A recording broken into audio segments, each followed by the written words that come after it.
इस वीडियो को देखने और सुनने वाले सभी साथियों को मेरा नमस्कार। आज की इस वीडियो में हम बात करेंगे कक्षा 6 के विद्यार्थियों के लिए। तो लघु प्रश्न उत्तर है, यानी कि एक शब्द या एक पंक्ति में दिए जाने वाले प्रश्नों का अभ्यास यहाँ पर किया जाएगा। अध्याय का नाम है नए प्रश्न नए विचार और पुस्तक है हमारे अतीत भाग 2। हमारे अतीत भाग 1, माफ कीजिए ये गलती से लिखा गया है। तो आइए शुरू करते हैं हम अपने प्रश्नोत्तर की श्रृंखला को। पहला प्रश्न है, बौद्ध धर्म के संस्थापक कौन थे?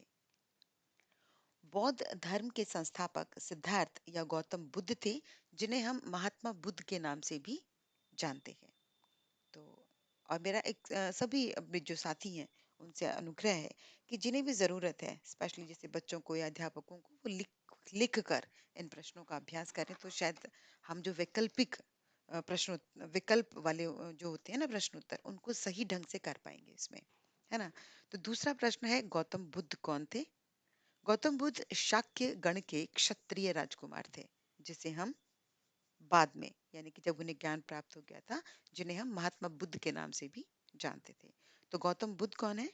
एक शाक्य गण के क्षत्रिय राजकुमार। तीसरा प्रश्न है, गौतम बुद्ध को किस वृक्ष के नीचे बैठकर ज्ञान प्राप्त हुआ? इसका उत्तर है, पीपल के वृक्ष के नीचे बैठकर गौतम बुद्ध को ज्ञान प्राप्त हुआ। चौथा प्रश्न है, गौतम बुद्ध ने अपना पहला उपदेश कहाँ दिया?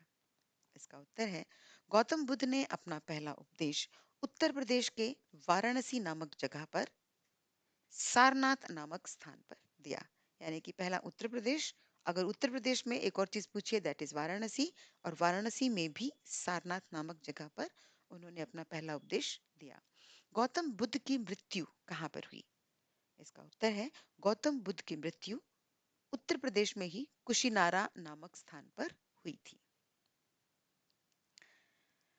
छठा प्रश्न है, बुद्ध के अनुसार हम अपनी इच्छा या लालसा से मुक्ति या छुटकारा कैसे पा सकते हैं? मतलब बुद्ध के अनुसार हमें अपनी इच्छाओं से मुक्ति कैसे पाएंगे हम? तो इसका उत्तर है, आत्म संयम या स्वयं पर नियंत्रण करके, सेल्फ कंट्रोल। आत्म संयम या स्वयं पर नियंत्रण करके हम अपनी इच्छा या लालसा से छुटकारा पा सकते हैं। सातवां प्रश्न है, लिप्सा क्या है? लिप्सा का अर्थ है तृष्णा या इच्छा, यानी कि हमारे मन में जब भी कोई जब भी कोई चाहत उत्पन्न होती है ना, कि हमें ये मिल जाए वो मिल जाए, उसे हम लिप्सा के नाम से जानते हैं। बुद्ध ने अपनी शिक्षा किस भाषा में दी? इसका उत्तर है, बुद्ध ने अपनी शिक्षा जन सामान्य की भाषा, मतलब जो बुद्ध के समय में आम लोगों की बोलचाल की भाषा थी, प्राकृत, उसमें उन्होंने अपनी शिक्षा दी। तो बुद्ध ने प्राकृत भाषा में शिक्षा दी। बुद्ध की मुख्य शिक्षा क्या थी? यहाँ पर बुद्ध जिस शब्द मैंने जहाँ लिखा है उसका अर्थ है महात्मा बुद्ध, है ना। तो इसका उत्तर है, महात्मा बुद्ध की मुख्य शिक्षाएं थी, दयालु बनो और सबका आदर करो। 10वां प्रश्न है, भारत में सत्य की बौद्धिक खोज का प्रतिनिधित्व किसने किया? इसका उत्तर है, भारत में सत्य की बौद्धिक खोज का प्रतिनिधित्व भारतीय दर्शन की 6 शाखाओं ने किया। यानी कि भारतीय दर्शन जो है, जो इंडियन फिलोसफी है, उसकी 6 शाखाएं हैं, 6 ब्रांचेस हैं, जिससे सत्य की बौद्धिक खोज का प्रतिनिधित्व हुआ, जिनके माध्यम से। 11वां प्रश्न है, भारतीय दर्शन की 6 शाखाओं के नाम क्या थे? यानी कि जिन शाखाओं ने भारत में सत्य की बौद्धिक खोज का प्रतिनिधित्व किया, उनके नाम क्या क्या थे?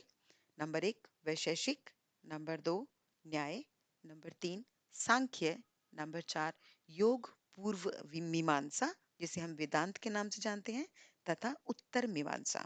ये भारतीय दर्शन की 6 मुख्य शाखाएं थी। वैशेषिक, न्याय, सांख्य, योग पूर्व मीमांसा यानी कि वेदांत, तथा उत्तर मीमांसा। 12वां प्रश्न है, उपनिषद का अर्थ क्या है? इसका उत्तर है, उपनिषद का अर्थ है गुरु के समीप बैठना। 13वां प्रश्न है, मिलान दर्शन और उनके संस्थापक। ये बिल्कुल पेपर में आता है इस तरह का प्रश्न, कि जो वैशेषिक दर्शन है उसको किसने स्थापित किया था, न्याय दर्शन को किसने किया था? तो देखिए, वैशेषिक दर्शन की स्थापना ऋषि कणाद ने की थी। न्याय दर्शन की स्थापना गौतम ने की थी। ये गौतम गौतम बुद्ध नहीं है, उससे भी पूर्व के गौतम हैं। सांख्य दर्शन कपिल कपिल मुनि ने की थी। योग दर्शन महर्षि पतंजलि। पूर्व मीमांसा या जिसे हम वेदांत कहते हैं, उसकी स्थापना जैमिनी के द्वारा हुई थी, महर्षि जैमिनी। और उत्तर मीमांसा महर्षि व्यास जी के द्वारा हुआ था। तो ये आपको मिलान में आ सकते हैं प्रश्न, तो आप अच्छे से इसको एक बार देख लीजिए। वैशेषिक दर्शन ऋषि कणाद, न्याय दर्शन गौतम, सांख्य कपिल, योग दर्शन महर्षि पतंजलि, पूर्व मीमांसा जैमिनी, उत्तर मीमांसा व्यास। 14वां प्रश्न है, उपनिषदों की कहानियों में वर्णित कुछ महिला विचारकों के नाम।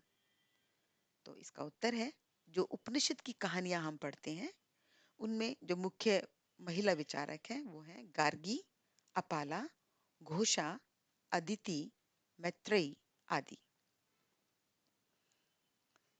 15वां प्रश्न है, सत्यकाम जाबाल कौन था। इसका उत्तर है, सत्यकाम जाबाल एक दासी का बेटा था जो अपनी सत्य को जानने की प्रबल इच्छा के कारण एक बहुत बड़ा विद्वान बना। 16वां प्रश्न है, संस्कृत भाषा के व्याकरण की रचना किसने की। और इसका उत्तर है, महर्षि पाणिनि ने संस्कृत भाषा के व्याकरण की रचना की। पाणिनि। तो आज के वीडियो में इतना ही। अगले वीडियो में आपके साथ फिर मुलाकात होगी। तब तक आप अपना और अपने आसपास के लोगों का ख्याल रखें और इन प्रश्नों का अभ्यास करें, ताकि आप परीक्षा में अपने विद्यार्थियों को बहुत अच्छे से मदद कर पाएं, उन्हें अभ्यास करवा पाएं। और अगर विद्यार्थी देख रहे हैं तो वो इन प्रश्नों का उत्तर करके अपनी परीक्षा की बेहतरीन तैयारी जो है वो कर सकते हैं। तो अगली ऑडियो एंड वीडियो में आपके साथ फिर मुलाकात होगी। तब तक के लिए नमस्कार।